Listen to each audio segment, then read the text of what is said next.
Ассаламу алейкум, витаю вас, друзья. Сегодня 7 октября 2022 года. С вами снова я, Аслан Арцуев, на канале Аслан Арцуев Реалити. 15:01 по Берлину и 16:01 по Джохару соответственно. Друзья, приветствую вас. Так.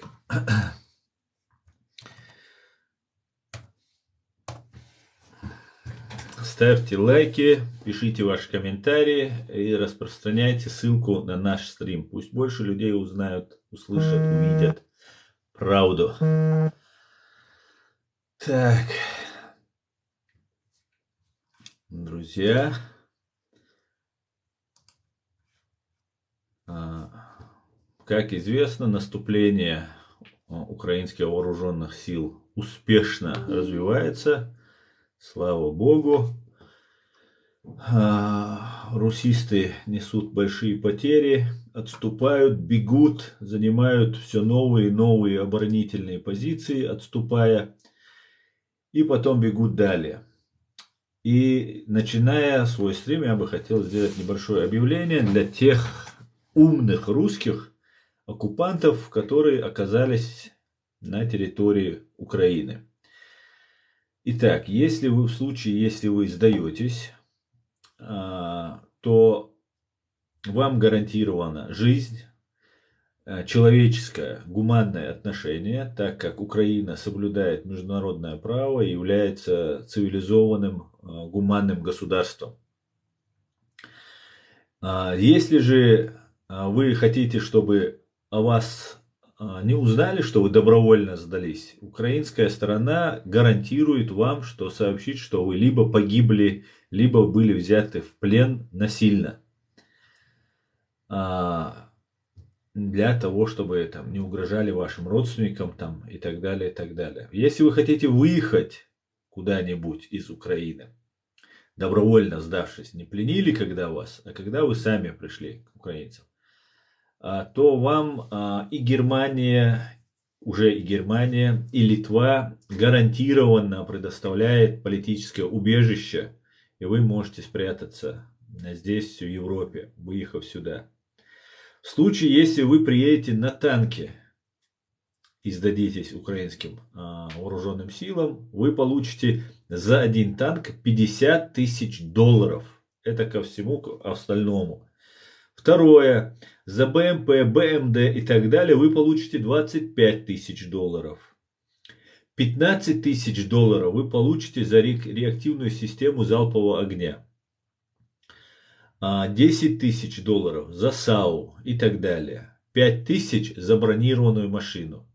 Поэтому вам будет очень удобно сесть в танк и приехать просто на сторону Украины и получить свои $50 000. Это 100% не обман, это не Россия.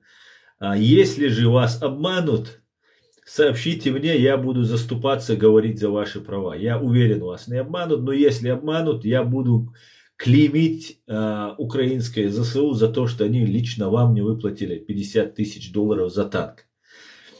Поэтому призываю всех оккупантов, особенно это касается чеченцев, которые вообще не должны быть на той стороне.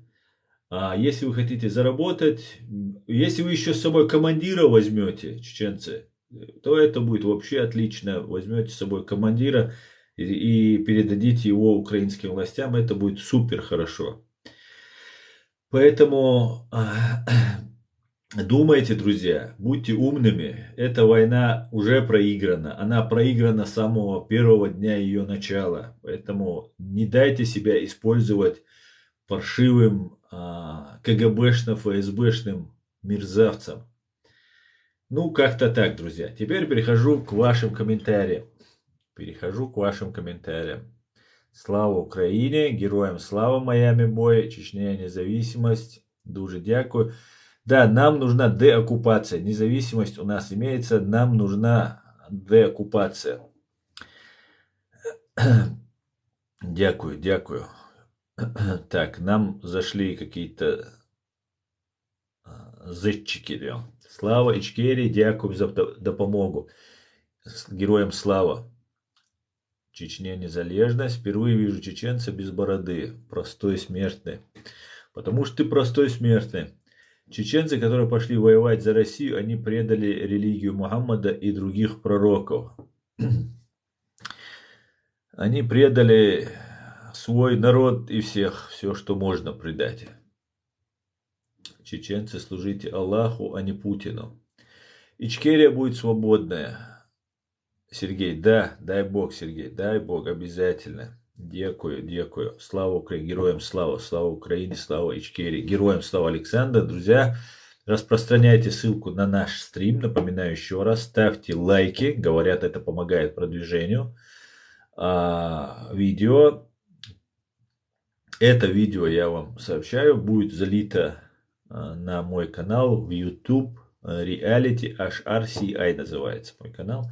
Он запрещен в фашистской России. Также этот канал висит на волоске. Я буду снова и снова вам напоминать, чтобы вы подписались на другой мой канал. Ссылка есть в этом же TikTok канале, на этом же канале, на тот мой другой канал. Чтобы, если меня забанят, можно было всегда узнать правду. Я простой смертный, но поддерживаю вас. Дуже дякую, простой смертный. Я тоже простой смертный. Так, United Кавказус. Объединенный Гамарджоба, братья Кавказа. Гагимарджос, брат, Гагимарджос.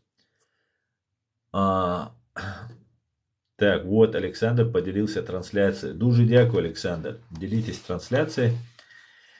Итак, давайте дальше. Ну, что вам сказать? Огромное количество русских начало сдаваться в плен. Это очень хорошие новости. Они не такие, наверное, хорошие для Украины, потому что их нужно содержать, это отвлечение сил и так далее. Было бы хорошо, если бы они вообще не приезжали на эту войну. Это за расходы, траты и так далее. Но, с другой стороны, это лучше, чем если бы эти люди сражались бы и были бы убиты украинцами или убили бы украинцев. Плюс это поможет, я имею в виду тех, кто добровольно сдался.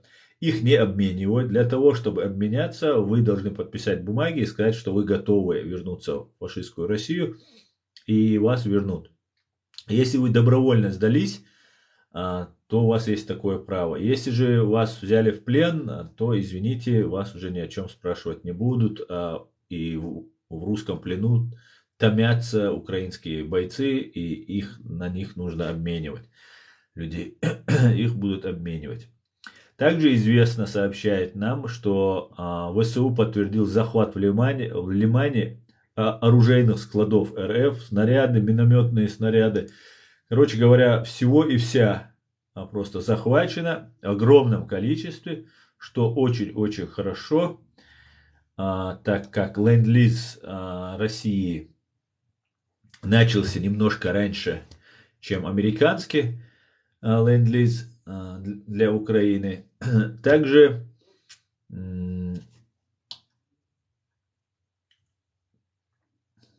как я сказал, уже около 2000, большое количество сдалось, уже около 2000 сдались, и уже телефоны доверия, по которым можно позвонить, я их неоднократно указывал, их очень легко найти в интернете. У меня на канале и здесь, здесь, правда, это видео у меня заблокировал TikTok из-за того, что там указаны номера телефонов. Но в YouTube есть неоднократно, я постоянно об этом говорю, телефоны, по которым вы можете позвонить. Программа называется «Хочу жить». Вы можете просто позвонить туда и договориться. Уже телефоны обрываются, все звонят, хотят сдаться. Это очень хорошо. И это при всем при том, что сейчас речь идет о добровольцах или же насильно мобилизованных из Лугандонии. Это то есть граждан Украины. Украинские кадыровцы, я их называю. А эти люди фактически пошли по доброй воле на эту войну, и они уже в огромном количестве сдаются. Но сейчас будут подтягивать тех, которых насильно мобилизуют с фашистской России. И эти люди будут, конечно же, еще больше сдаваться. Уже на несколько тысяч, если не десятков тысяч тюрьмы для военнопленных, лагерь для военнопленных Украина уже подготавливает. И нас ждут очень интересные, такие эпохальные события, которые мы будем наблюдать. Слава Украине, друзья! Так, дякуємо, браття, вам. Україна даже поважає справжніх чеченців та тих, хто за правду. Дуже дякую, Інна. Дуже дякую. Украинская юристка назвала дату окончания войны 20 октября. Уверяет всех, что это правда и неизбежно. Ну, 20 октября не очень далеко, поэтому очень скоро все узнаем. Правда, я сомневаюсь, что 20 октября война закончится. Хотя я не против, я только за, я только за. Так, так, так. Добрый день, добрый. Вы думаете, Тайру действительно обменяли на Адама Саидова? Ну, об этом писала пресса, об этом говорили, да. Адама Саидова звали по-другому, фамилия у него украинская была, да, речь шла об этом. И речь шла о деньгах, о крупной сумме и так далее. Но эта тема как-то тихо заглохла. Вот захват, контрзахват родственников. Фейкин есть такой русский пропагандист, который раскручивается другим пропагандистом Арестовичем. И вот эти люди, вот именно Фейкин, общаясь с украинской журналисткой, предлагал, и украинская журналистка ему говорила, и он ей говорил, что да, надо брать родственников чеченцев, нужно брать в заложники и российских чиновников, родственников. После того, как я публично много раз об этом говорил, и об этом, и о других вещах, и о попыткой убийства или инсценировкой убийства Дугиной, вроде от темы чуть-чуть отступили они. Когда их планы угадываешь, они немножко их пересматривают. Ну, посмотрим, как все это будет развиваться, посмотрим. Ассаламу алейкум, вашмува, ва алейкум ассалам, дику дал бухастам, хамува, адам дышне. Закончится весной, думаю. Мы не знаем, когда закончится. Не знаем. Не знаем. Пока мы не знаем. Но в любом случае Украина победит. Победа будет за нами. В этом можете не сомневаться. Также я еще хотел бы сделать небольшое обращение к представителям ЗСУ, чтобы они в тот перечень, который есть, я вам сейчас и за сегодняшние, за прошедшие сутки зачитаю, какие были там потери у фашистов, чтобы в этот перечень, который они вносят, они вносили и информацию, пункт по трофеям. Итак, смотрите, на сегодняшний день уничтожено приблизительно 61 680 оккупантов, то есть за прошедшие сутки 350, 2466 танков, 17 за прошедшие сутки, артиллерийских систем за сутки прошедшие 31 штука уничтожена, итого стало 1455. И РСЗО всего 344. К сожалению, РСЗО не уничтожили за прошедшие сутки ни одного. 177 анти-аэркрафт, 266 самолетов, 233 вертолета за все время и один вертолет за прошедшие сутки. Сбито 20 БПЛА за сутки и 1067 их стало общей сложности. Крылатых ракет 246, 0 за сутки. Кораблей и катеров 15, 0 за сутки. Автомобильная техника и цистерны 8 за сутки, 3862 штуки. 135 специальной техники и 1 за прошедшие сутки. Слава Украине, оркам железобетон. Так, друзья, вот как-то так информация, которая у нас имеется на сегодня. Так, перехожу к вашим комментариям, друзья. Дякую за підтримку, нехай Бог вас береже у вашого випадку Аллах. Майами Бой. Дуже дякую, Майами. Майами Бой. В Беларуси сегодня пьют за упокой именинника. Правильно делаете, правильно делаете. Сегодня ублюдку 70 лет стукнуло. Ну, там он не один. Смотрите, друзья, мы должны понимать, что каждый в этом деле, каждый заинтересован по-своему. Я считаю, что чеченцы и украинцы заинтересованы просто предельно одинаково в этом. Потому что здесь стоит вопрос о выживании нас как нации и выживании нашей государственности. Наше государство оккупировано полностью, ваша оккупирована часть. И до тех пор, пока существует банда ФСБ, жить спокойно мы не сможем. Также в Украине существует КГБ УССР, если вы помните. Оно очень тесно связано с КГБ РСФСР, с ФСБ сегодняшним. И люди, конечно же, СБУ не все работают на русских и так далее, но мы знаем, что руководитель СБУ бежал еще в 2014 году в Россию. И не только он, там и министр обороны, и президент, и так далее, и так далее. Так вот, нам хотят преподнести, что дело в одном Путине. Это не так, друзья, это не так. Даже те люди, которые сейчас якобы выступают за вас, там некоторые люди в виде Фейкина там, и так далее, Невзорову, которому дают гражданство и так далее, эти люди выступают за это для того, чтобы оставить контакт, влияние оставить на украинское общество. Мы должны избавиться полностью от наследия КГБ, ФСБ. Только так и никак иначе, друзья. К большому сожалению, одним Путиным здесь дело не обойдется. И вот нам постоянно, и Байден нам говорит, что это война Путина и так далее, и так далее. Нет.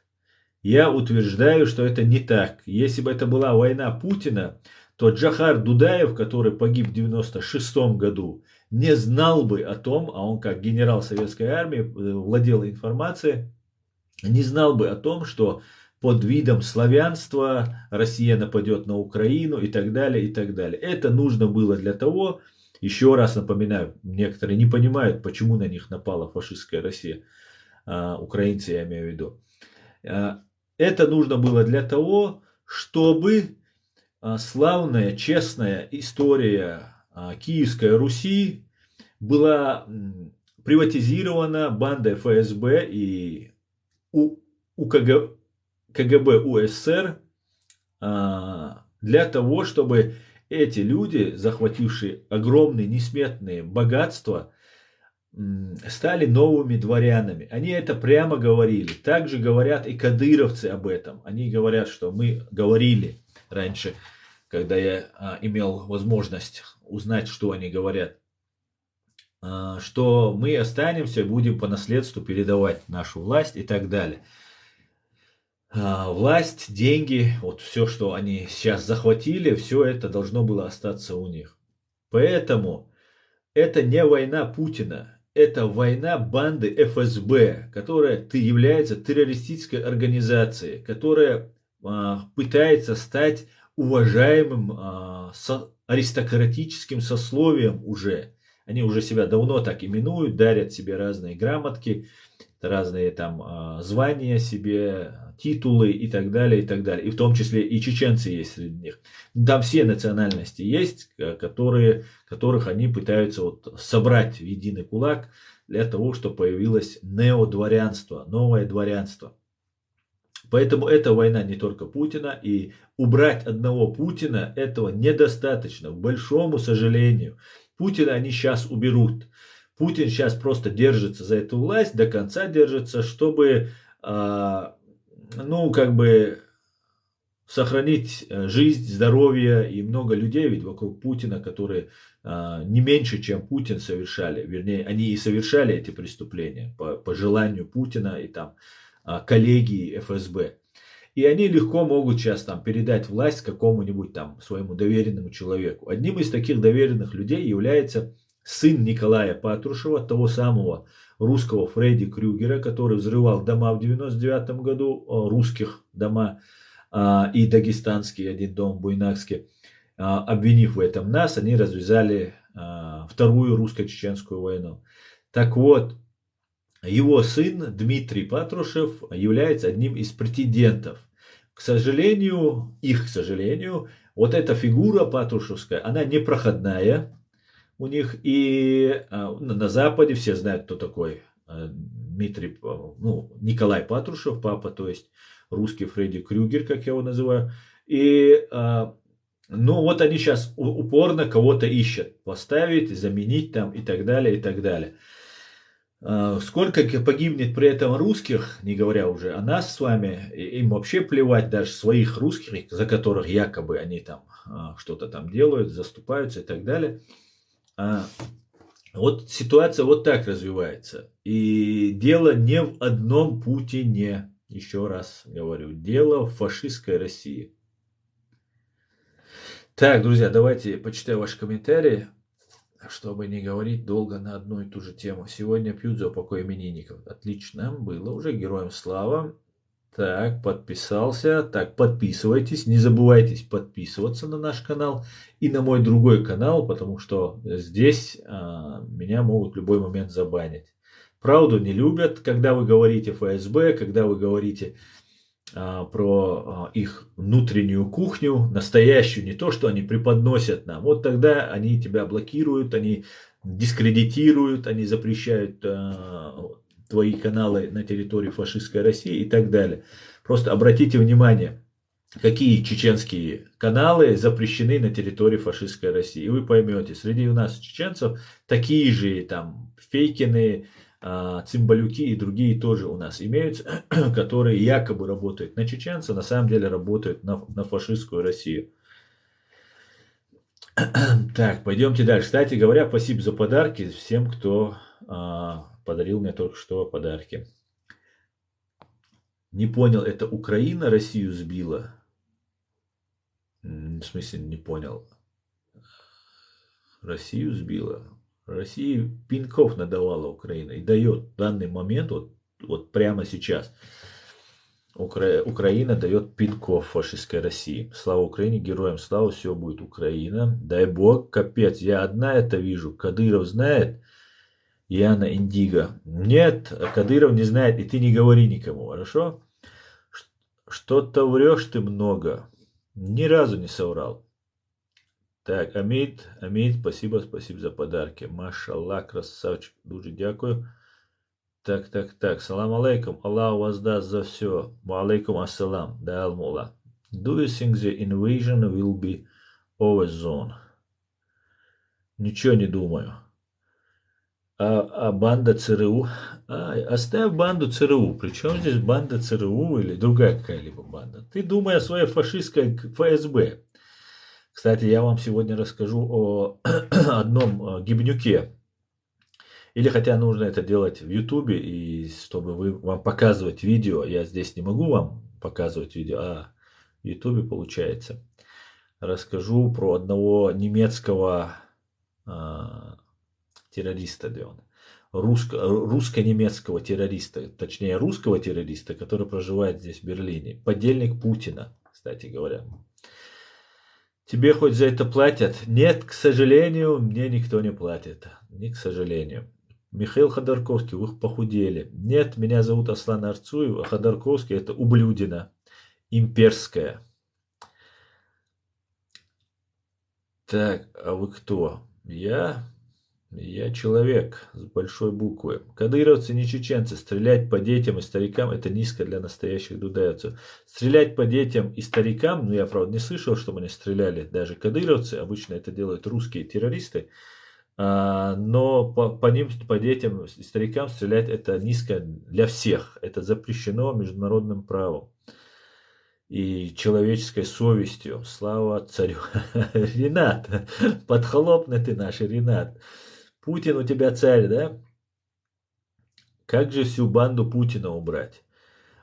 Только военной силой, только военной силой. Ассаламу алейкум ва алейкум салам. І якби це була війна Путіна, то тільки Путін пішов би воювати. А так це не тільки його війна, а війна Росії. Но Майами бой, вы правы, конечно же. Но такая немножко сложненькая ситуация в этом плане, потому что русские, нужно быть объективным, да, я очень иногда нелестно называюсь о русских, именно не обо всех, а про большую часть. Но при всем при этом могу сказать, что русские в России уже давно ничего не решают. Это так, объективно. Откуда ты знаешь историю Киевской Руси? В смысле, откуда знаю? Из книг знаю. Чеченцы за Украину? Конечно, конечно, чеченцы за Украину. Чеченцы за свободных людей всегда были и будут. Так, путиноиды к нам пожаловали в огромном количестве. Слава Украине, героям слава. Завидуешь? Кому? Тебе, что ли? Так, русским завидуешь. Нет, извините, конечно, но так меня еще никто не оскорблял. Аппетит бандита вырос, свое население зомбировано и пассивно. Да, спасибо, умный человек. Спасибо, Олег. Спасибо, Олег Попов. Так, они лучше американцев. Кто они лучше американцев?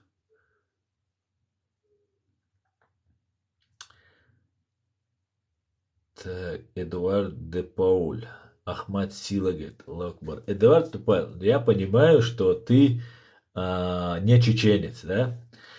И знаешь, что самое смешное в этой ситуации? Ахмад Кадыров призывал мочить русских, убивать как можно больше. В Первую войну, когда он притворялся за нас, он призывал вас мочить.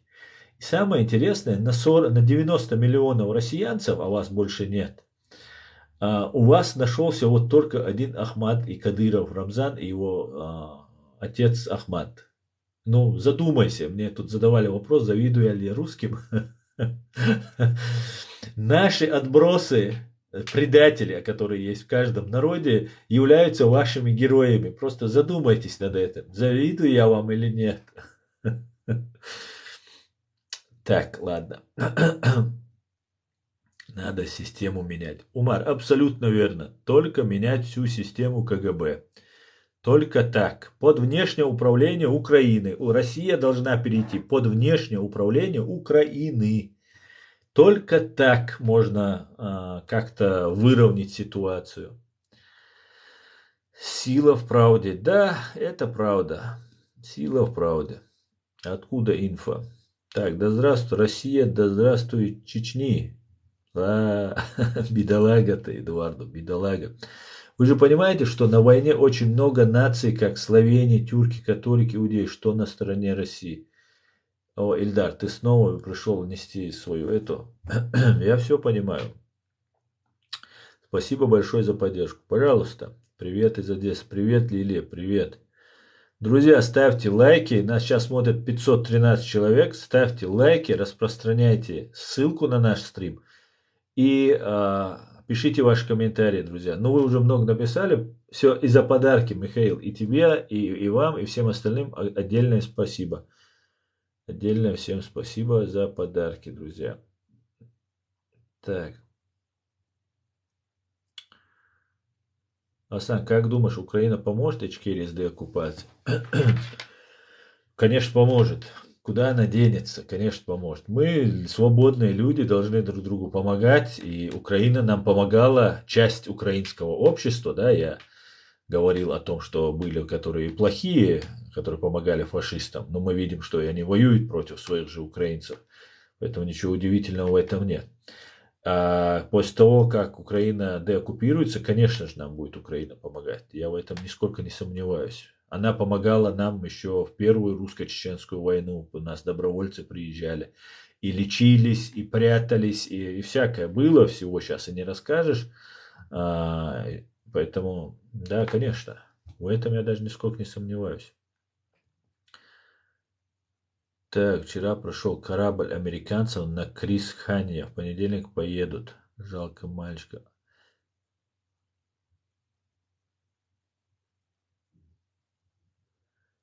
Так, иншаллах, да эльмоста кафира и даю ю котом.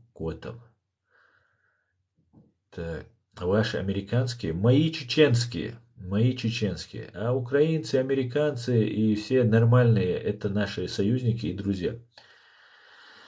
Здравствуйте, вы откуда? Я в данный момент, вы имеете в виду, я в данный момент проживаю в городе Гамбурге. Что думаешь насчет Такаева?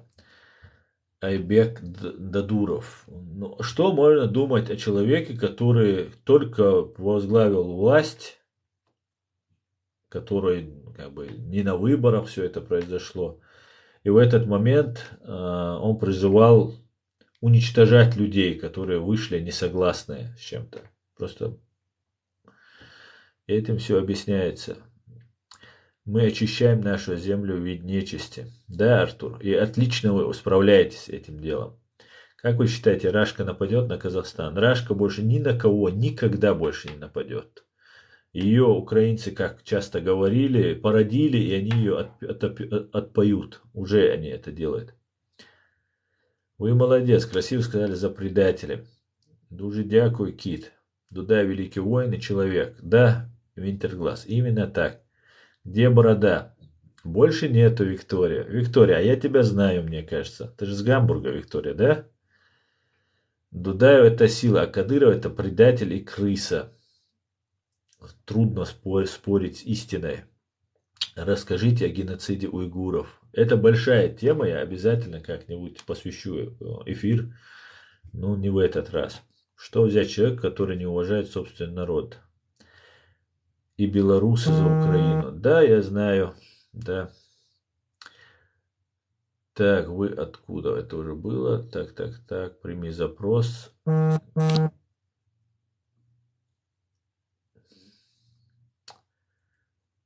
Так, салам из Баку, Львів, витаю. Салам, Львов, витаю всех. Что было бы сегодня, если Дудаев не погиб бы? Не знаю, что было бы. Не знаю. Но второй русско-чеченской войны, скорее всего, бы не было бы. Джохар Дудаев имел и авторитет, и очень мудрый человек был Джохар Дудаев. Что не скажешь о некоторых наших других лидерах именно в политическом плане. Да, войны были сильнейшие, но был допущен ряд ошибок. Когда же Ичкерия станет независимой? Когда приехать на свою родину по отцу? Скоро, Богдан, скоро. Сиди уже свободный, молча. Хорошо. Так бы и сказал, да. Слава Украине, героям слава. Велика вам подяка за ваши шире слова. Україна переможе. Привет із Запорожжя. Тримайся, ми переможемо. Дуже дякую. В обоих чеченских войнах участвовали украинцы. Они воевали на стороне свободной Ичкерии. Да, воевали, но не знаю, во второй были украинцы или нет, но в первой воевали, это мы все знаем, Сашку Белого, Александра Музычка, Беркута и так далее. Ну давайте я вас попрошу, друзья, не называйте их чеченскими войнами. Это русские вам пытаются навязать на Украине, да, то есть, что Украина как государство не существует, а это географическое обозначение в русском языке, когда говорят «на». Речь идет, русские нам пытаются навязать, что у нас шла гражданская война. Очень давно, первых дней они, как у вас сейчас, они предлагали Зеленскому сесть за стол переговоров с Пушилиным, только задумайтесь. Теперь Путин умоляет, и Валя Стакан Матвиенко тоже умоляет, чтобы с Путиным уже сели за стол переговоров Зеленский, а тогда умоляли, чтобы за стол сели с Пушилиным. Вот точно так же они нас постоянно сводили к тому, что они как бы не при делах, а вот чеченцы между собой воюют. Это абсолютно наглая ложь, так как мы уничтожили только русских оккупантов от 85 до 225 тысяч. 220 тысяч уничтожено русских оккупантов за две русско-чеченские войны. И 5 миллионов человек ротационным методом прошли через нашу страну. Поэтому эта война называется, либо называйте ее античеченской, если вам хочется коротко это сказать, либо называйте ее российско-чеченской или русско-чеченской. Она не чеченская война. Пожалуйста, запомните это, друзья. Если бы я сейчас вашу войну назвал бы украинская война, это было бы представление, что вы воюете с ДНР, ЛНР, а тут русские пришли просто помочь одной из сторон. И это не украинская война, это украинская национально-освободительная война, либо это русско-украинская война или российско-украинская война. Это важно, эти термины. Империя очень часто использует, и всегда, вернее, она использует эту терминологию разную, клише, ярлыки и разные термины. И вы это прекрасно знаете, там на Украине, в Украине. Вы должны тоже понимать, что и к нам это тоже применяется. Аслан террорист вещает. Служу Ичкерии. Так, какая роль в этой борьбе у Европы? Многогранная, Еленочка. Илечка, да, как тебя тут. Привет из Херсонщины. Мы очищаем нашу землю від нечисти. Удачи вам, Артур, удачи. Привет, такой вопрос. Почему Моисей водил евреев 40 лет по пустыне? Ну, этот вопрос все знают на него ответ. И что? Львов, вітаю вас. Так, вітаю. Привет с Киева. Привет, Киев. Привет. Слава Україні, живе Беларусь. Вітаю. Живе Беларусь. Так. Салам из Казахстана. Салам. Террорист вещает. А вы сам кто по нации? Ну, вам же сказали, террорист. Что ты скажешь на мой вопрос, когда чеченцы выходили из Грозного через Алхан-Кала и перешли реку С? Не хватило немножко. Давай попробуем продолжить.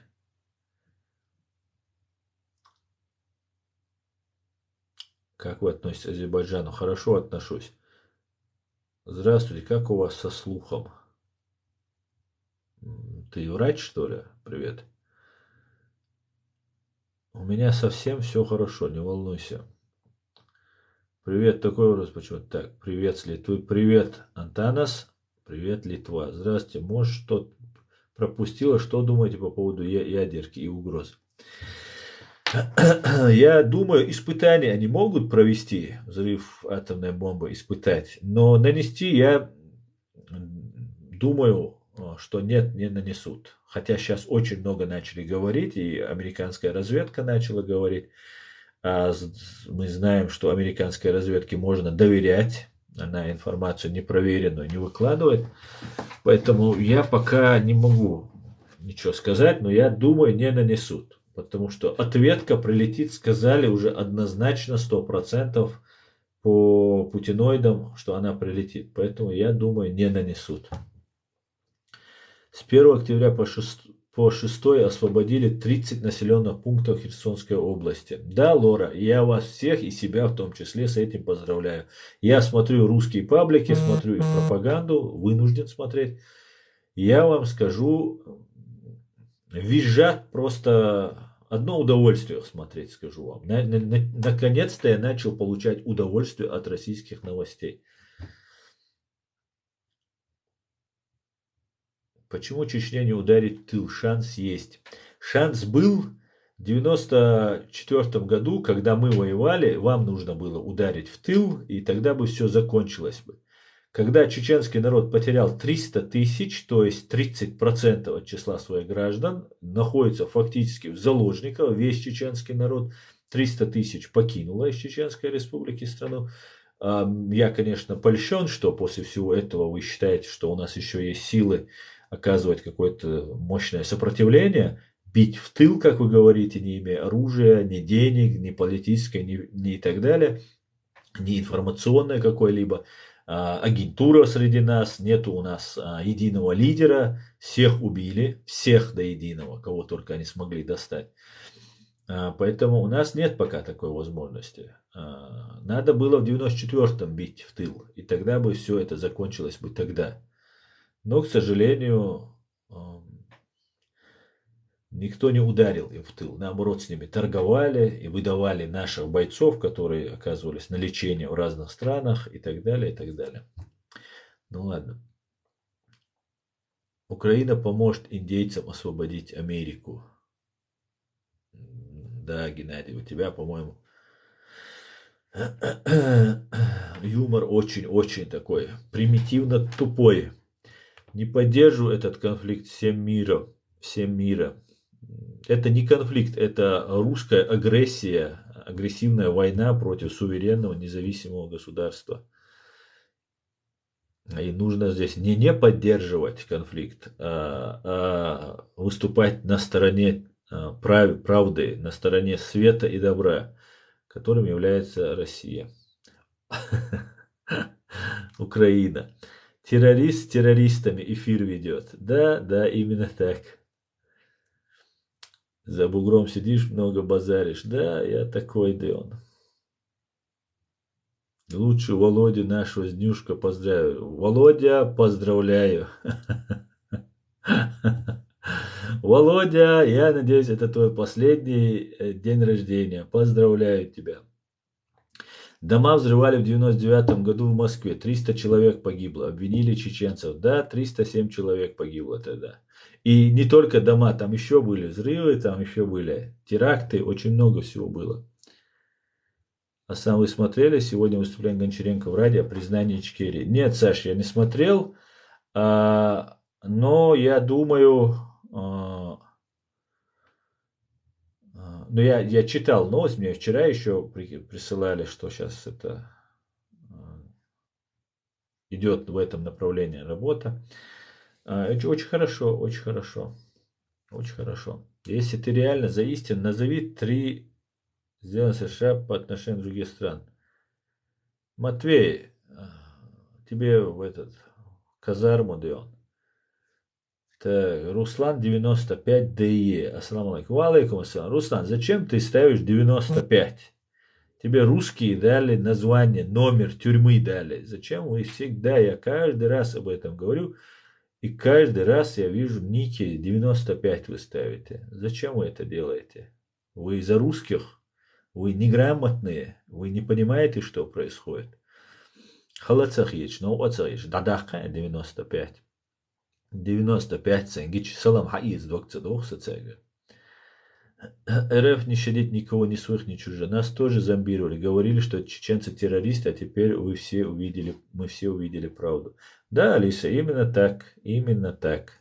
Нам говорили, всем говорили, что мы террористы. Да. К большому сожалению, да.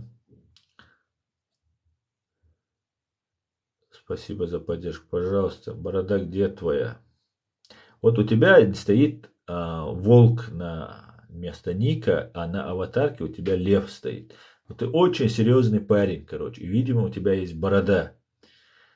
Что сделала твоя борода для того, чтобы противостоять тому злу, которое ФСБ нам в лице фашистской России нам навязала? Почему вы говорите за мой внешний вид? Почему вы не слушаете, что я говорю и делаю? Сами вы тоже ничего не делаете. Просто несерьезно. Мужчины вроде бы, еще, наверное, с бородой, а ведете себя как не знаю кто. У нас тогда прорусский Кучма у власти был. И Кучма был, и до Кучма, и после, вернее, и после Кучмы. Все это было. Была пропаганда. Много чего, ребят, я сейчас не буду об этом возвращаться. Когда война закончится, обязательно мы будем вам отдавать преступников в лице кадыровцев и других ФСБшников и ГРУшников, а вы нам будете выдавать тех, кто против нас совершил. Ну, в соответствии с международным правом. Разберемся, не волнуйтесь. Чеченцы, вы показали пример. Дудаев великий воин. Россия обречена, иншаллах. Иншаллах. Мы не верили, что Дудаев и Басаев бандиты. Это очень хорошо. Очень.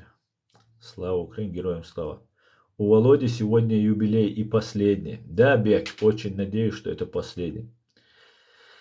Пиарщик ты. А ты кто, Маруся?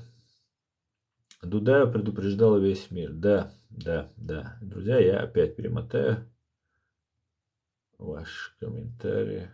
Наш Володя еще тебя переживет. И что? Если он переживет меня, я вам гарантирую, что от русских ничего не останется.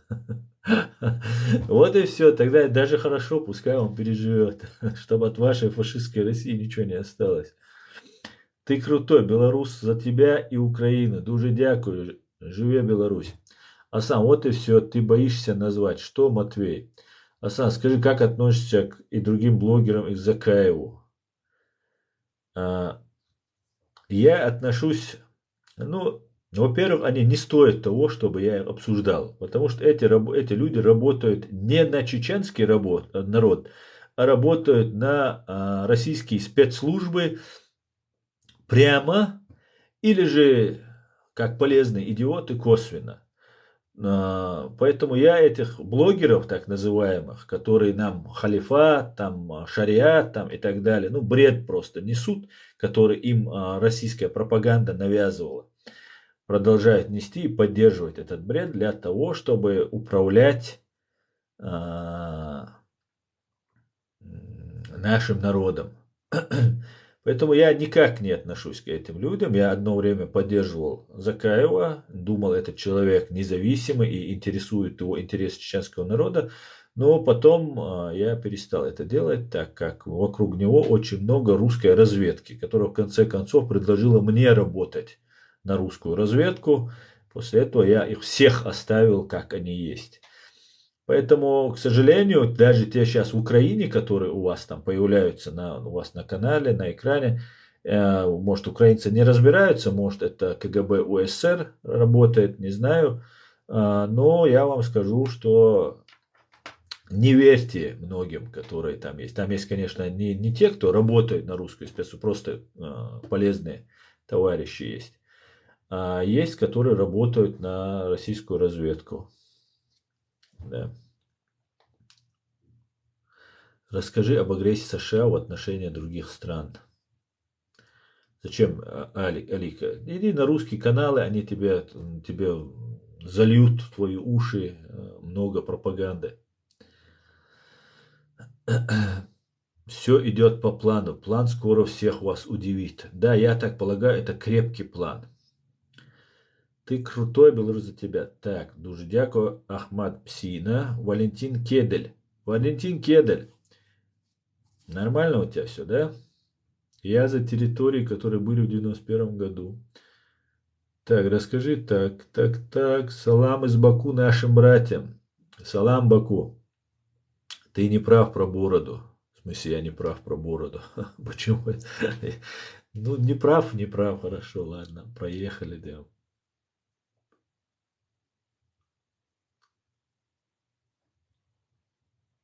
Просто подчеркиваю, что я чеченец. Хилур дат салам хун салаа. Хамил валах сун хонохчу.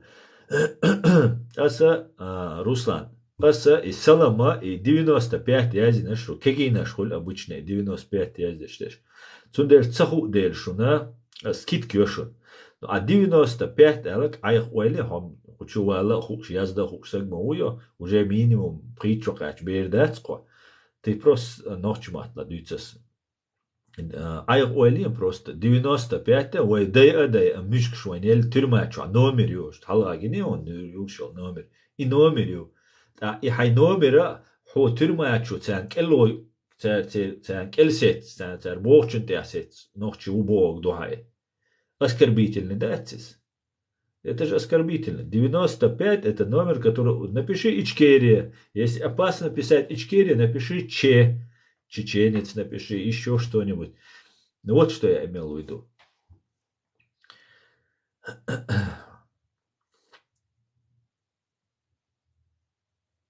Халмахит, васмахилит. Васхалити, халхити. Просто снега. Охчуа айсер дүйч, ашер, цацелер, муннаш. Ол шхазда цачу юли қайр, цац догда, до так уже цаста пыргатта, ца бийцах ечо, едукес. Хум олас.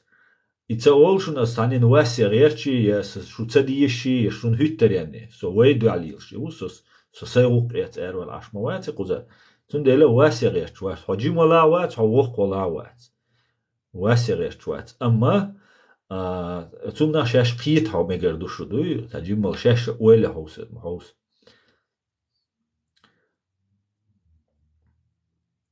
Так, Алекса, мы тебя поддержим. Юзер, я знаю, спасибо. Так, в каком городе вы живете? Регина, я живу в городе Гамбурге. А за слова отвечать надо. Яна Индиго, ты это, которая писала мне вот в начале, да, что Кадыров там не знает и так далее. Надо отвечать. Я знаешь, что еще тебе скажу? Надо отвечать не только за слова тоже, но и за действия, за массовые преступления, которые совершала ваша ублюдочная фашистская Россия. И тот Кадыров, которым ты мне грозила, и этот ублюдочный Кадыров, который также убивает чеченцев ради денег и власти, которые ему дал ублюдок Путин с Патрушевым.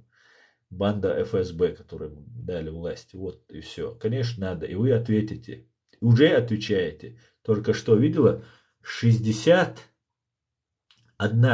680 мерзавцев и подонков, которые с оружием в руках пришли на чужую землю, остались на этой земле.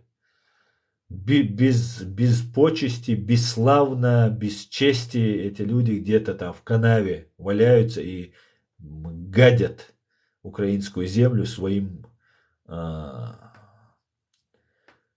телами. Это, конечно, надо отвечать. Если вы думаете, что вы тут будете мне заходить и мне угрожать, там, или еще там, что-то мне там... Вы даже не представляете, что вас ждет. Вы нас чем-то пугаете.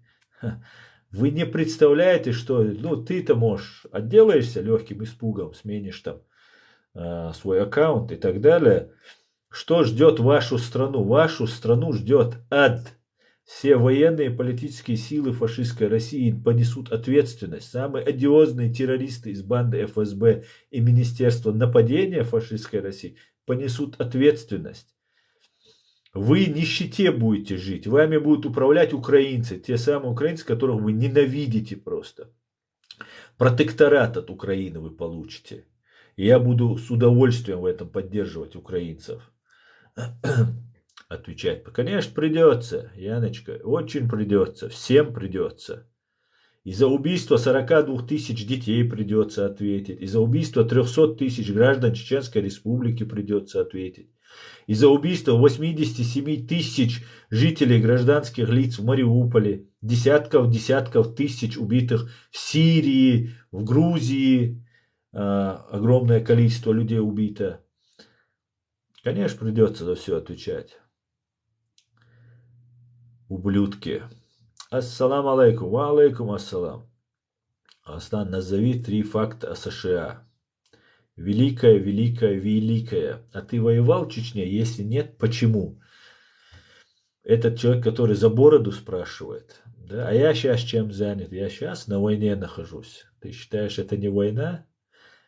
Террористы из банды ФСБ боятся слов правды о себе больше, чем пуль. Понимаешь? Я сейчас на войне нахожусь. 17 лет я на этой войне нахожусь. Так. А ты почитай. Слава свободной Ичкерии. Героем стал. Так, друзья, я перемотаю, потому что очень много комментариев. Так. Господи, храни Америку и НАТО. Амин. Амин. Бюхум. Вы чеченец? Самый настоящий, да. Великий только Всевышний. Что здесь? Что скажешь про то, что Кадыров убил Хасана Халитова?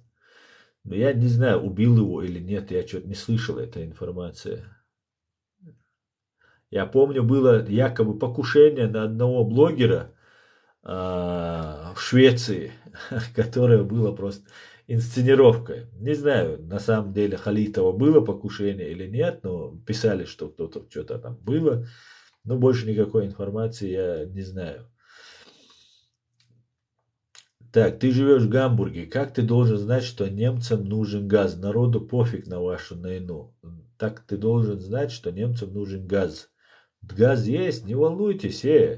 Вы не переживайте, вы своим этим газом, ну, это о многом говорит. Великая Россия газом приторговывает. Да? Вот ваше все величие. Газ уже есть, не волнуйтесь. Газ будет из Норвегии, и жиженый газ с Америки, из других мест. Не волнуйтесь, и угольные шахты заработают, которые были закрыты. Как-нибудь справимся, не волнуйтесь, не волнуйтесь. Без вас готовы жить Здесь немцы, вот мы работаем, да, с немцами. Немцы, мне вот немец показывал у себя на телефоне, он переводил, 500 евро переводил. Просто он Украине помогает. Я говорю, ну как тут туда-сюда, там у нас ведь цены поднялись там на бензин, там на дизель. И так, ничего страшного, справимся. Главное, чтобы вот эта фашистская Россия в лице Путина, да, она не лезла к нам, потому что после Украины будет Европа. Гуманитарную помощь мы все собирали, отправляли, особенно в начале. Сейчас как-то особой потребности нет, там уже все нормально, Украина справляется сама, но будем помогать и дальше. Поэтому, да, есть немцы, которые подхолопные, да, еще со времен Штази есть такие. Есть немцы, которые не за Россию, а они против Америки. Тоже есть такая свободная страна, здесь разных взглядов, полно разных.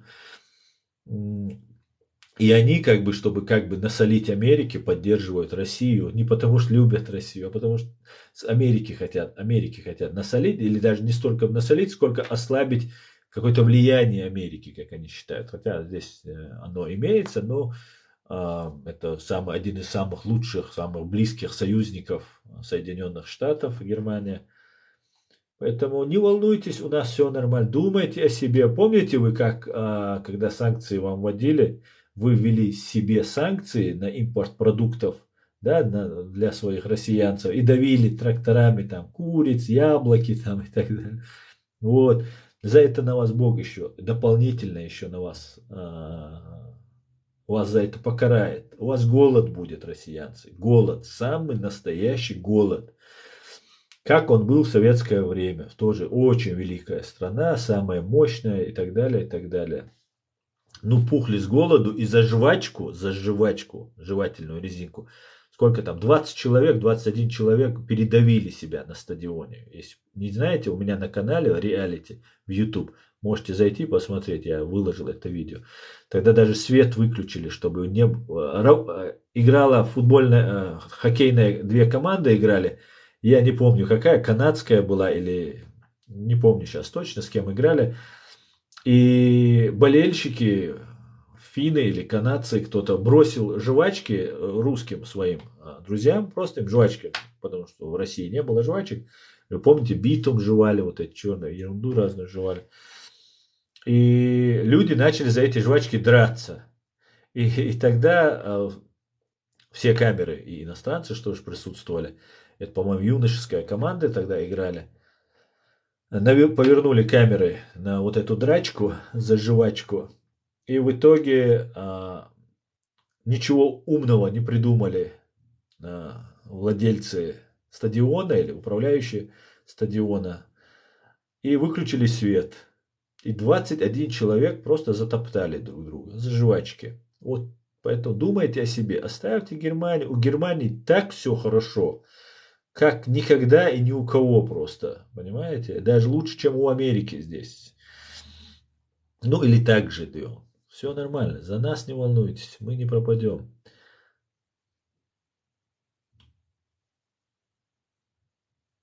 Что скажешь? Так. Россия вооружала людей, захватила власть. Не надо лить в уши правду, скажи, что делал США в Иране, в Сирии, в Ливане и так далее. Сейчас, хорошо, расскажу.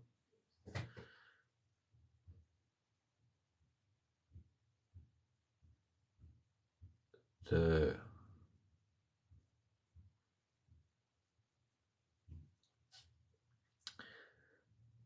расскажи так.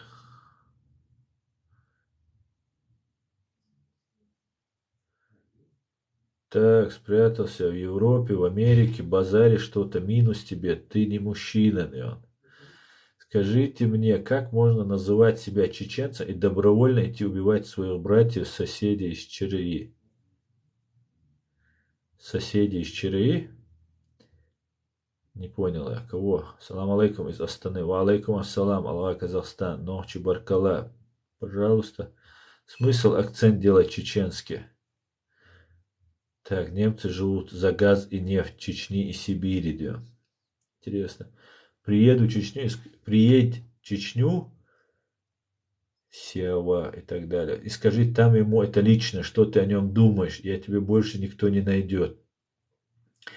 Ну, понятно, смотри, ты предлагаешь зайти впасть к людоеду, да, в фашистскую Россию приехать или во временно аннексированную Чеченскую республику Ичкерия, а ты можешь то же самое предложить Кадырову, тебя, лично я зову, Славик, тебя и Путина, втроем приезжайте, я один против вас троих буду.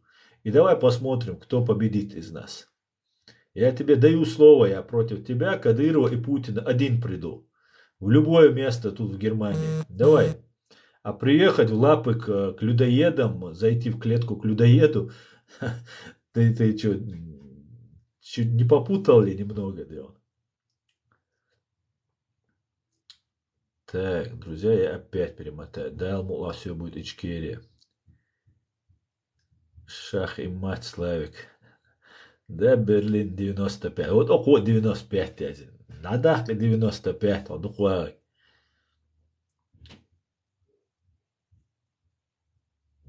Ты мне не говори за Германию, я живу 3010, знаю, что ГДР и ФРГ обочнят. Так, спасибо за подарки.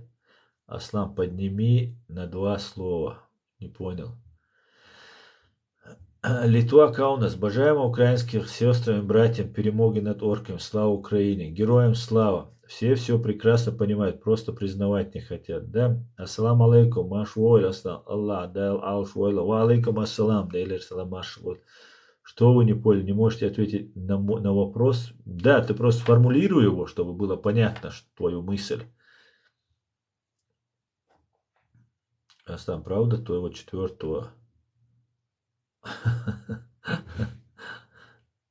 Так. Как вы относитесь к республике Абхазия? Как я отношусь? Что ты имеешь в виду? Как я к ней отношусь? Так, все понимают. Так. Израильский флаг убрали? В смысле убрали? Почему убрали? Дайлмула, все будет Ичкерия. Дайлмула. Ты, конечно, спору нет. Ты сейчас песню фашистами обозвал. Ты бессмертный, что ли? Ты сейчас песню фашистами обозвал. Не понял. Кайф, как они вопят перед крахом кровавой империи. Так, Аслан, подними на два слова. Что поднять на два слова? Матвей, вот ты меня достал. Скажи, что поднять-то? Твои комментарии одни и те же. Повторяешь. Разверни просто, хотя бы понять. Ну, герой, тебе такие великие люди. Ты кто? Ночи, сила, Ахмад, сыне Чечня. Да, израильский флаг. حوقر ورقص ده اون داغشوس израильский флаг. Куда на он? Айтам целон sana. ДРС хой Берлин қиетан дой. Қиетан ДРС хой. 95 وين مش شيل نوميري ترما تشدوخ خناش تتوخ печать дой. Я алгиниш охоз ты выжигатешь. Иште тёню. Привет, Аслан, привет, Елен, привет. Гостей, гостевой просит. Нет, никого сейчас, я уже заканчиваю, друзья. Цаболчар, борс, хватюй, 95 оли, хуля соу. И знаешь еще, что делают? Пишут Ичкерия 95. Интересно, конечно. Люди просто не интересуются, наверное, уже. Ну, вроде взрослые люди. Можешь чуть-чуть понять. Слава Украине, героям слава. Почему за Украину? Почему не против войны? Я за победу Украины. Я против войны был с 2014 года. Но тебе нечего делать, когда на тебя напали. У тебя нет другого выбора. Украина защищается, правильно делает. Отлично это делает. Весь мир ей помогает. Нет, Матвей, не подключу я тебя. Я четко мысль излагаю. Вы же чеченцы, не знаете, что такое ЧР, Чеченская Республика. Как я не знаю ЧР? Знаю. Я вижу, слышу достойного чеченца. Харьков. Привет, Людмила. Дуже дякую. Ты сионистов поддерживаешь? Ты знаешь, что такое сионист? Кто такой сионист? Я поддерживаю своих друзей евреев. Какие вопросы? Сионист – это тот, кто хочет, чтобы все евреи собрались у себя в Израиле. Что плохого, что все люди хотят собраться у себя в стране? Я не понимаю, откуда у вас антисемитизм у вас? Ну, зачем вы так? Что вам сделали евреи? Хиджама, ну я так понимаю, ты мусульманка, да? Ты полностью пребываешь в пропаганде, в арабской пропаганде. Тебе арабы навязали, что евреи там мучают палестинцев. А то, что палестинцы вытворяют, и то, что там арабы друг друга мочат, да, друг друга убивают, тебя это не смущает. Тебе это знаешь, что сказал? Советская пропаганда еще тебе это заложила. Через духовное управление мусульман КГБ СССР. Тогда евреи были, Израиль был за Америку, а СССР был против, он был за арабов и против Израиля. И вот тебе вот эту пропаганду заложили, и ты чисто фашистские лозунги, которые категорически запрещены в исламе, ты высказываешь вот эти фашистские лозунги, против евреев что-то выступаешь. Бред просто, просто. И после этого вы называете себя мусульманами, там, вы учите свою религию, хотя поинтересуйтесь своей религией. Наша религия, не знаю, как ваша, но моя мусульманская религия, исламская религия, она очень толерантная, очень добрая и так далее. А вот этот игилоиды разные, которые, это вам туда, куда-нибудь, в Афганистан, там, в Пакистан или куда там. Та,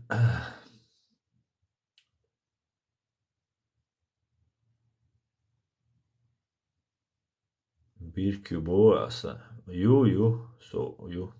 Асан, спасибо вам за об'єктивізм. Дуже дякую, Аленка, і вам, Олянка. Враг ислама. Привет с Абхазии, процветай, Чечня. Привет, Абхазия, дуже дякую. Ты не за Ичкерию, ты за себя. Да ну.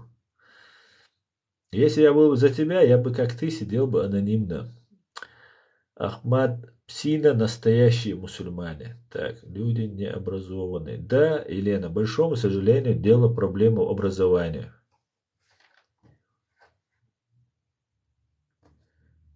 Так.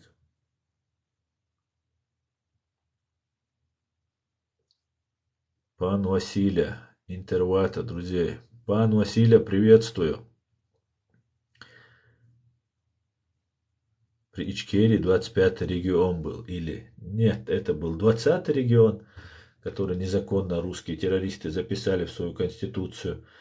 И Ичкерия это никакого отношения не имеет. 20-й регион, то, что нам русские присвоили. А Ичкерия это независимое суверенное государство.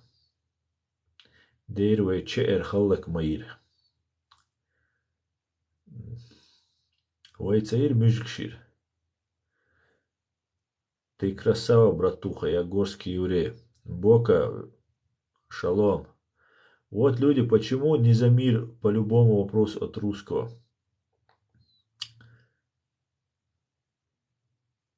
Так. Короче, сам все-таки переобуешься, но смотри, что поздно не было.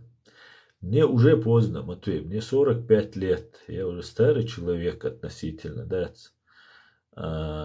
И не переобувался и никогда не переобуюсь. Спасибо вам за правду, спасибо вам за поддержку. Вы настоящий ночь. Дякую, Берн, дякую. С каждым словом плюс. Сто перлабо палестинч бех маби. Дер ацан бинш да уайтах. Палестинцы приехали, меня удивляют чеченцы, которые пишут там, палестинцу поддерживают и так далее. Ясер Арафат приехал, когда Ельцин, банда КГБ, ФСБ, творила геноцид чеченского народа. Ясер Арафат приехал в Москву, ваш любимый палестинский лидер, который был миллиардером, заметьте, миллиардером. Его жена 800 миллионов долларов спорила с этой партией, которая она есть, и неплохо отсудила то, что осталось от Ясера Арафата. Откуда у революционера такие деньги? Не понимаю. Целовал Ельцина в лоб, есть видео. целовал лоб и говорил, вот, храни вас Аллах, Борис Николаевич, там, Борис Ельцин и так далее, и так далее. Потом были выборы в Палестине. И приехали, Машаль такой есть, такой чувачок. Приехал, идет уже второй геноцид чеченского народа, и ему задают вопрос, а мы все там Палестина, там Израиль враг, там и так далее. Приезжает Машаль и говорит, Чечня внутреннее дело России. Все, остальные чеченцы, которые это законно избранные. Потом я не видел палестинских митингов против Машаля. Ты что, наши братья мусульман на Кавказе геноцид устраивают, женщин, детей убивают, насилуют, сжигают заживо. Ни одного я не видел палестинца. И чеченцы, которые топят после этого за палестинцев, мне представляются просто клиническими идиотами. По-другому вас мне никак вам не объяснить. Вас называют внутренним делом России, ваших убийц целуют в лоб одна администрация, потом вторая администрация Палестины, и вы говорите, вот, палестинцы надо поддерживать. Вы, значит, ничего не понимаете в этой жизни. Вас просто используют. Или вам нравится, что вы такие опущенные, они над вами стоят, потому что о палестинцах говорят, о вас не говорят, о нас не говорят. Поэтому я считаю, Палестина сугубо лично внутреннее дело Израиля. И кто так не считает, тот может убираться из моей Чеченской республики и ехать жить в Палестину, Афганистан и куда угодно. Это мое личное мнение. Я являюсь рядовым гражданином, не являюсь никаким политическим деятелем или чиновником, поэтому это мое личное мнение. Палестина – внутреннее дело Израиля. Как они сказали, Чечня – внутреннее дело России. Все. Стоп, перла, и. А нам навязывают, что Израиль там что-то там какое. Да, бывает нарушения, бывает там преступления, превышение полномочий совершают. Но зато нам как это показывают днем и ночью, везде пытаются нам преподнести, какие евреи плохие, они детей палестинских едят там и так далее, и так далее. Это ложь и пропаганда, которая нужна КГБ. Если вы этого не понимаете, отойдите в сторону, не позорьтесь, не показывайте, кто вы есть, что вы так не образованы. Так.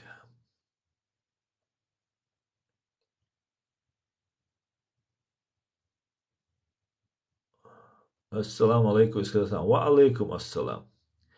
Все верно. Все будет ночечка далмула.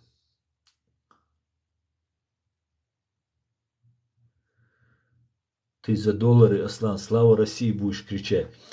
Ну смотри, доллары это американские деньги. Если бы ты чуть-чуть был бы патриотом, ты бы говорил бы за рубли. Но слава России я не буду. Разве только когда буду читать ваш комментарий, просто прочитаю его и все. Никогда не буду. Понимаешь? Вы сделали меня врагом. Я не был врагом и не собирался им быть. И такой грязной, вонючей страны, которая убивает миллионы людей, врагом быть не очень выгодно. Но я вынужден был, вы убили 30% моего народа. Я вынужден быть вашим врагом. И все, что является вашим, является для меня, или союзным, как Палестина, или кто-либо другой, для меня является такой же, как вы. Понимаешь? Я последовательно, принципиально враг КГБ, ФСБ и русских имперцев.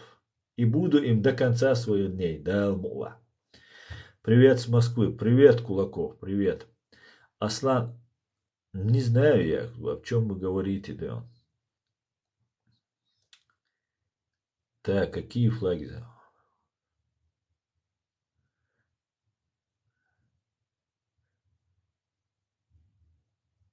Аслан, ответишь на один единственный вопрос? Ну, пиши давай.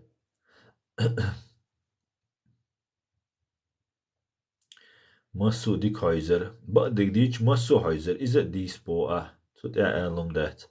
Почему у тебя израильского флага там? Почему у тебя израильская флага там?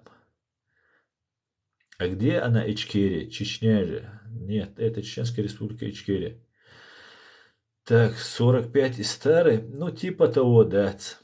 Аслан 18, да. Дуже дякую, Александр. Мне 57. Круто. Так, ассаламу алейкум. Ва алейкум салам. Да, нужно работать. Буду работать, не волнуйтесь. А где вы живете? Да, я уже говорил. Так, вы أصلا мавагитер Сингапуре. Вы أصلا мавагитер Сингапуре. И ничего, миль أصلا свайтер суа. Мавагитер босинг. Чеченцы, которые поддерживают палестинцев, чисто факт из истории. В Израиле есть чеченская деревня. Там это не чеченская деревня, это черкесская деревня. Чеченцев в Израиле нет. Ну, там, наверное, есть, но деревня это не чеченская.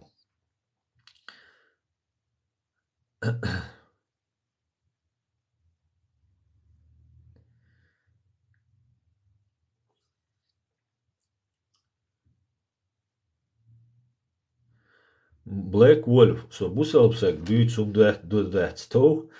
Busalbsag da Hassan Dalech هما تديش عيويز يسوسن أراول ويتحوم نيست ديس تعملوا ويشنا Busalbsag هاتا أجرجل ناخر بو عبوي بوي مقردو سو ديت تاتي والون دلا سباتسون جرجل نا باتسون سسايقي بروبليم شياتسون انترم در واخيا عير بيه شاشتو بوسلب دلا تاق دينتسا دوتش دولة مش كشندو على البولو بيه فايز بييت قرو ييت جكتي كديرة ويت بوش دولة ديت اق إما لا دل خيتسونا بلاك وولف تعجيما البوسلب دينشا دا ديزاهي وال مش كشندو على البولو بيزا اوردينا داقيوش تأمي داقيوش بويش ممويناخ ميچادم تساها سونشو شي مجدي كيكوخش короче Кадыров диквац олчун лайка уаттеш ашрам душу кыйхум дешпца госуншу уил тишшун бусалдин иман лавам цадел тишшу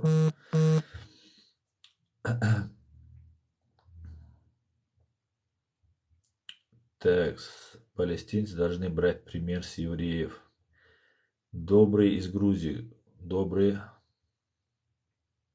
Асна Люлин Путлер звание елла бог да там сейчас одним из главных зачищиков, да, карателей российской военной машины будет Кадыров и его головорезы.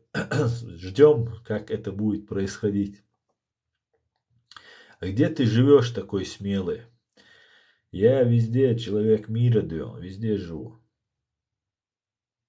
На самом деле обычный палестинец дружно живет с израильтянами. Конечно, в Кнессете, в парламенте Израиля есть арабы.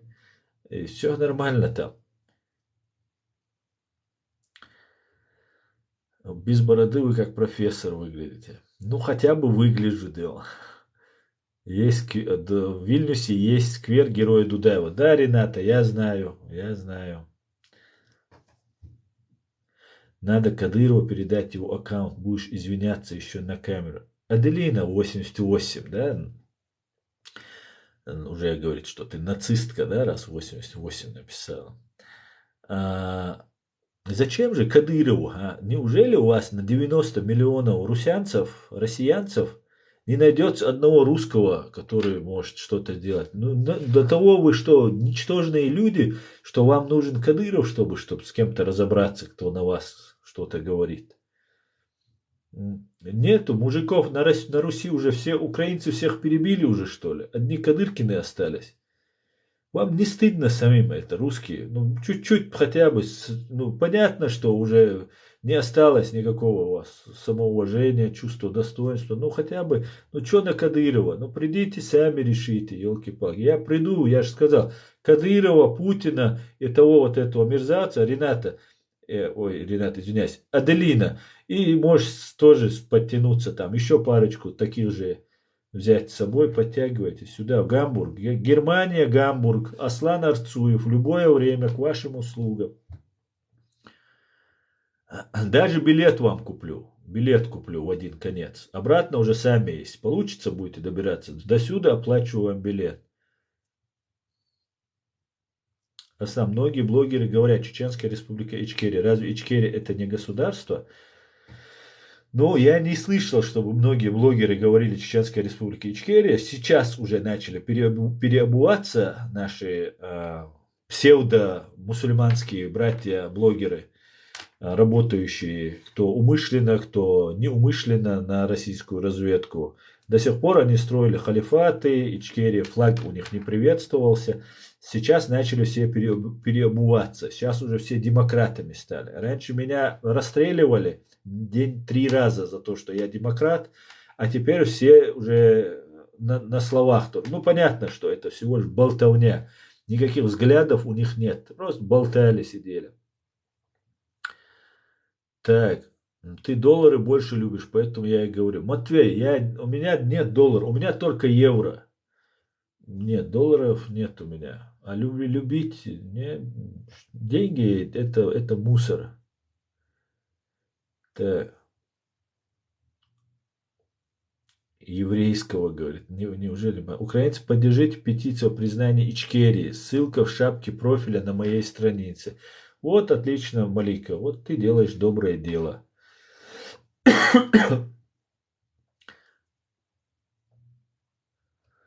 الله ديلو حستق تحقن ودير درتيه والله خزائف وانا خزائف قدوقهم дацон дадиш хузаев просто кучума вала и все ца проблемил шум дацон просто иди мимо просто да.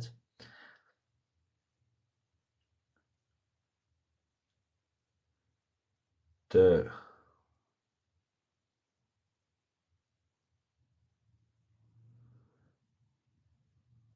ويا من ليدر نعدوش اوف ويا اشياء دلهمش اوف ويا يا الله ديل Германия закон всех беженцев принимать, приезжать. А в Израиле живешь ты? Так, подпишите петицию о признании Ичкерии на сайте президента Украины, говорит Малика. Уважаемые украинцы, пожалуйста. Ассаламу алейкум всем. Ва алейкум ассаламу всем Арцуев. Маш Войло. Слава Джахар Дудаев сказал, поважите Бога Аллах. Дуже дякую, дуже дякую. Так, друзья, я на этом свой стрим закончу. Спасибо, что смотрели, поддерживали. Пишите, распространяйте наши комментарии, ссылку на наш канал. На этом я свой стрим закончу. Этот стрим вы, если захотите увидеть, увидите на YouTube канале. YouTube канале Reality HRCI. Аслан, приходить на прямой эфир. Александр, где? У тебя? У тебя на канале. Так, Мак Пит. Давай, Мак, один вопрос и все. Мак Пит, давай. Шалом алейхум, Аслам, Бока. Шалом, шалом, Бока. Так, подпишись на меня, Аслан. Окей, Александр, подпишусь. Так, давай, где там вопрос, раз уже... Когда следующий стрим? Давайте я следующий стрим проведу. Сегодня у нас пятница. Давайте завтра я постараюсь провести. Ну, не обещаю, как получится. Просто завтра может быть день очень загруженный. Так, где там вопрос? Ну, нет вопроса, да? Это так просто было сказано. Хорошо, друзья, я все тогда. Ладно. Пришел вопрос. Почему через амбиции нескольких мировых бизнесменов страдает человечество? Слава человечеству. Это очень, короче, такой объемный вопрос, который я его не смогу на него ответить. Страдает, ну так мир устроен.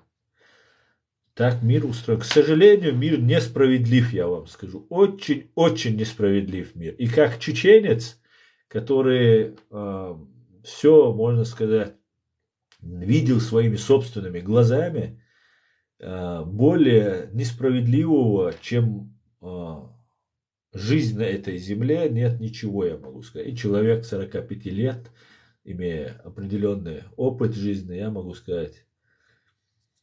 Поэтому, к сожалению, так. Все, на этом стрим заканчивается. Слава Украине, все будет Ичкерия. Господи, благослови Америку. Адикюаль маш оль. До свидания, друзья. И Украина победит. Всего самого хорошего.